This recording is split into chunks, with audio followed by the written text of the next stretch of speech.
मेरे चैनल पर आप लोग के स्वागत है। बेटी का विवाह गीत अच्छा लगे तो लाइक शेयर और सब्सक्राइब कीजिएगा, कमेंट भी करके बताइएगा। बाबा जुआवा खेलाना तू कहाँ गईला ना, पापा जुआवा खेलाना तू कहाँ गईला ना, पापा जुआवा में के तू हारी अइला ना, पापा जुआवा में के तू हारी अइला ना, बेटी जुआवा खेलाना भागल पूरा गइला ना, बेटी जुआवा खेलाना भागल पूरा गइला ना, बेटी जुआवा में तो के हम हारी अइला ना, बेटी जुआवा में तो के हम हारी अइला ना, बाबा बेटा बापा तो ही आके हारी जैता ना, पापा बेटा बापा तो ही आके हारी जैता ना, पापा आपन दुलारी बेटी राखी लेता ना, पापा आपन दुलारी बेटी राखी लेता ना, बेटी बेटा बापा तो ही आपे माया अइले ना,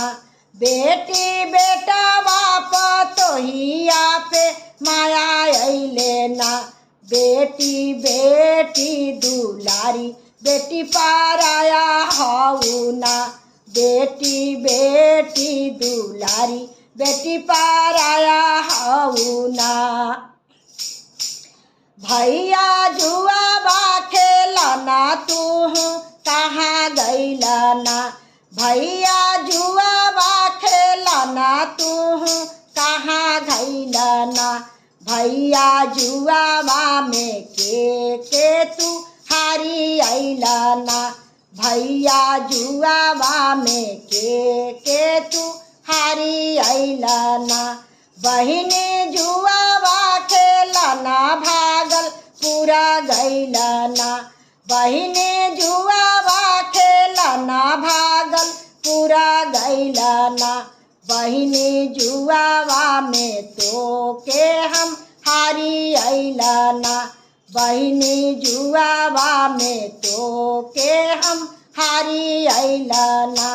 भैया गैया बछड़ुआ के हारी जैता ना,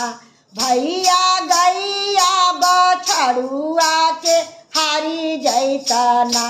भैया आपन दुलारी बहिनी राखी लेता ना, भैया आपन दुलारी बहिनी राखी लेता ना, बहिनी गैया बछड़ुआ पे माया अइले ना, बहिनी गैया बछड़ुआ पे माया अइले ना, बहिनी तू दुलारी बहिनी पाराया हाउ ना, बहिनी बहिनी दुलारी बहिनी पाराया हाउ ना, बहिनी बहिनी दुलारी बहिनी पाराया हाउ ना, बाबा जुआवा खेलाना तू कहाँ गइला ना, पापा जुआवा खेलाना तू कहाँ गइला ना, चाचा जुआवा खेलाना तू कहाँ गइला ना, चाचा जुआवा में के तू हारी अइला ना, चाचा जुआवा में के तू हारी अइला ना, चाचा जुआवा में के तू हारी अइला।